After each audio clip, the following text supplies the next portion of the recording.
hapon, mainit na ano mga idol, alas 11, manginit-init pa. Ayun mga idol. So, tanggal ko na po yung ano, helice tsaka yung cover radiator. So, talagang maingay talaga siya, yun o. Dito talaga palitan.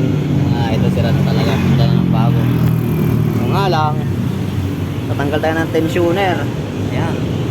Kasi may tornilyo sa rito, tornilyo sa baba, tsaka to. Yun, tanggal ko na yung ano, alternator. Ayun. Tanggal alternator, tapos tanggal tensioner. To, natanggal ko na to. Isa na lang sa likod. Ayun, idol. Kapal tayo ng water pump. Tanggal talaga to. Hindi pwedeng hindi kasi may nakaharang. Tanggal to. Mahaba kasi yung water pump nito mga idol. Ayun. Nagpalit sila ng ano, yung bearing na itong ano, compressor. Yun maingay. Ito pala maingay mga idol. Ayun. Maingay. Palit talaga. Iyon, init. Tanggal talaga ako ng ano ito. Tensioner.